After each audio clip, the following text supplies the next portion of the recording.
So downward facing dog is this one, I know. Yeah, hands. Yeah, just to give you an idea which one we are talking about, okay? So this pose is one of the best poses in yoga. So if you do only this pose at its own, you will get a lot of benefits. You are stretching your spine, you are stretching your back, you are stretching your legs, you are strengthening your arms, your back. So it's a full pose for your body and for your mind as well. Yeah. So the things that we have to be aware in this position is the position of the arms first. Yeah. So we normally try to have the arms or shoulder distance apart or a little bit more open. I suggest a little bit more open at your shoulders, because in that way, when we are up, we want to keep the shoulders away from your ears. Yeah. So if you have the shoulder here, the shoulder tend to do this.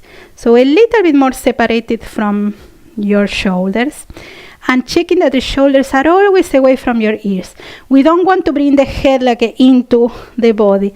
We want to have this normal, this position nice and comfortable here, so we can work on the shoulder blades and the chest. Yeah.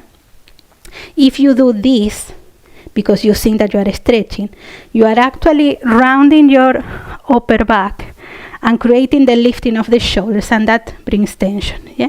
So when we start the downward facing dog, you put your hands, fingers nice and open. Yeah. We want to use also the weight of your body into your hands to flatten your fingers, to work on the joints, because with the normal life that we're leading now, we are all the time with the hands in close, with the phone, with the mouse, with the tablet. So we need desperately to spread this. Yeah. So hands open, shoulders away. Yeah. Okay. So we will work there. We will start always with the knees bending, and you try to work back. So you are grounding your hands. You are working back with your hips.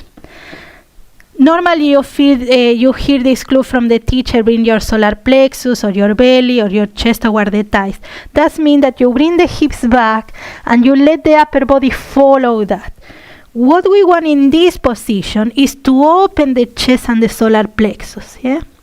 So if you bring the shoulders up or you bring the head in, you are rounding again the upper body. So you are closing your chest, you are closing your rib cage. So you are not letting the energy in. So we need this open.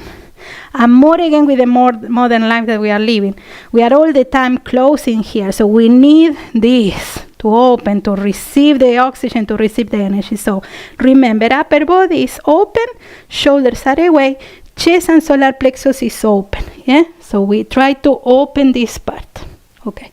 Now, the other part that is really important in this position are your hips. Okay. So when we do the downward facing dog, the hips, at least at the beginning of the pose, you need to have the hips out to start the movement.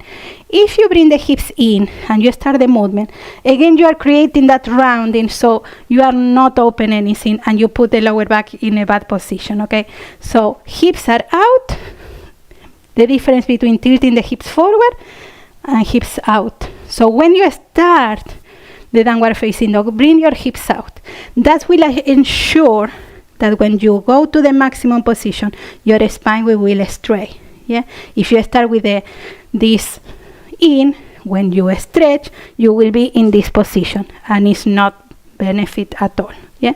So hands open, shoulders away. We start with the hips out. Imagine that you are in the all fours, arching your back. Yeah. So you go with the hips out.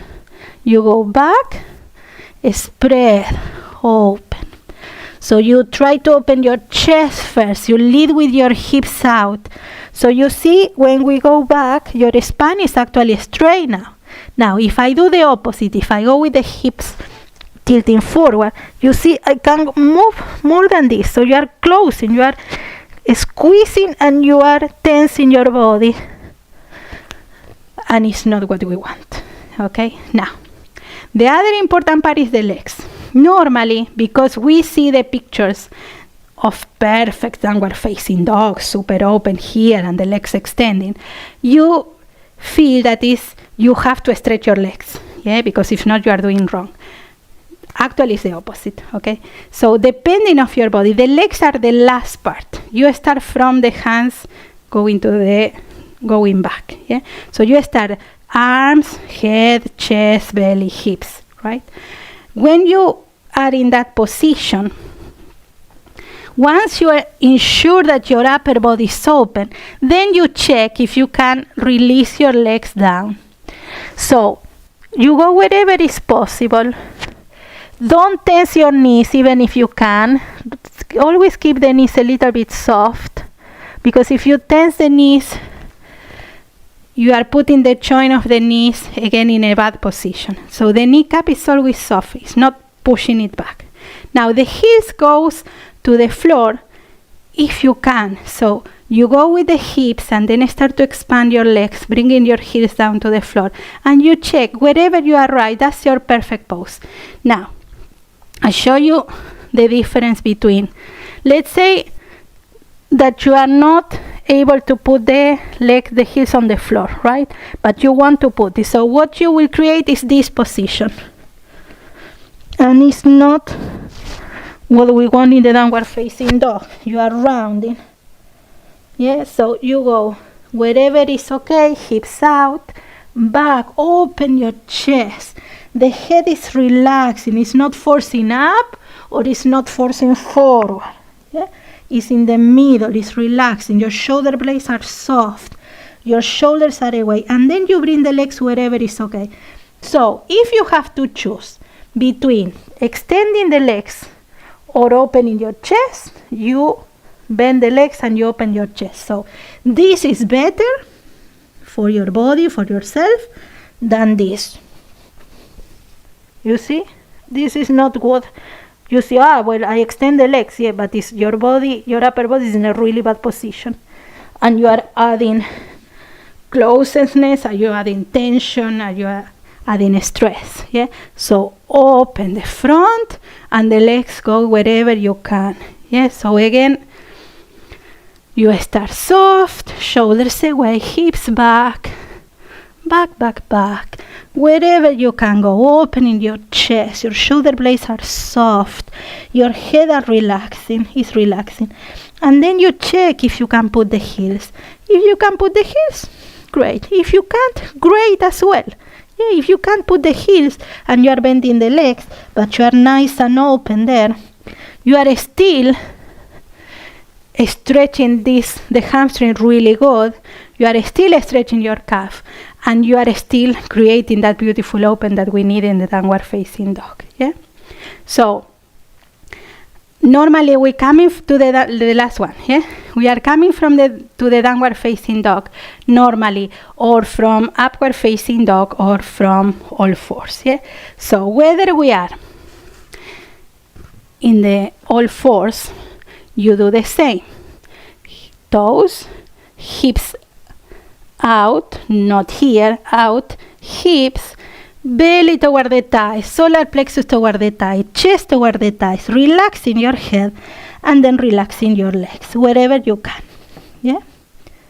Now, if you are coming from the plank position or the upward facing dog position, is exactly the same. You rotate your hips out and you go back to the downward facing dog. So I'll show you from a plank. Shoulders away. The hips are in the plank, you are rotating the hips forward. So you are here, and then again hips out, and you start from there, expanding, open, and you open chest, and again the legs wherever you can, here or here, but your hips are out, your chest is open, your head is relaxed. Now one more. If you're coming from upward facing dog, exactly the same. Rotate the hips out, boom, back. So I show you from the upward facing dog. Next chapter will be the upward facing dog. Okay, so we go slowly, shoulders away. So you are from here, and again, toes, hips out, back, back, back, back, back, back, back. We open, and then we put the heels on the floor. Yeah? Good. Well done. The last tip, yeah, that also is a lot of mistakes on that part. What is the separation between your hands and your feet on the downward facing dog?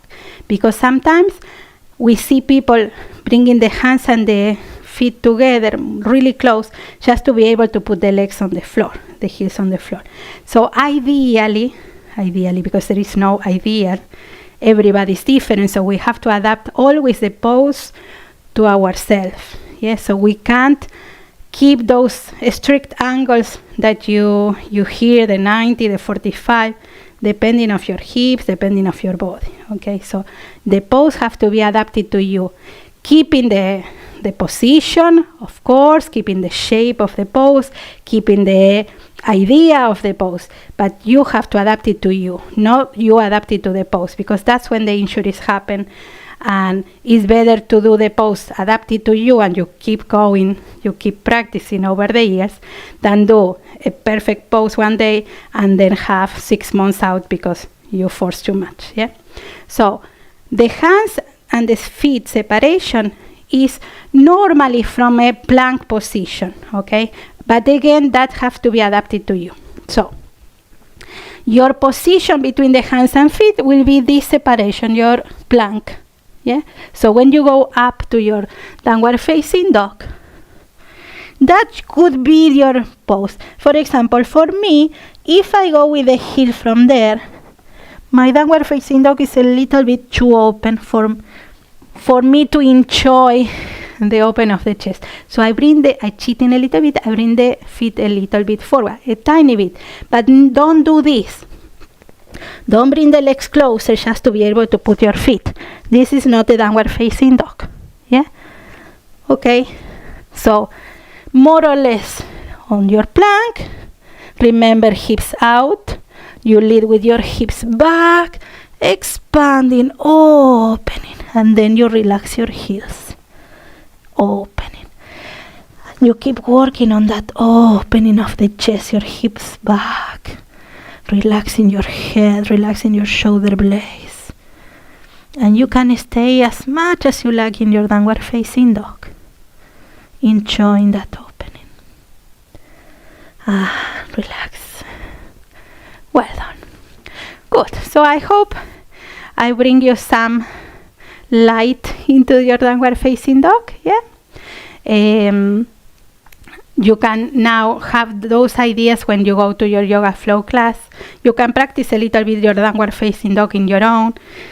Even if you don't have time for a full yoga class, if you do a little bit of warming up, like a child pose, nice and comfy, and then a downward facing dog, you did a lot already. Yes, so you solve your back, your lower back, your legs, and then maybe add a bridge pose, and you are done for the day. Yeah, so there is no excuse. If you don't have time 1 hour for a yoga class, you have 5 minutes to do a child pose, a downward facing dog, and a bridge. Boom, day complete. Yeah. So I hope you enjoyed this tip. So thank you for being here. Thank you for listening. See you in my next chapter. Yeah. Bye. I have to turn off this. Bye, bye, bye. Have a beautiful day. See you later.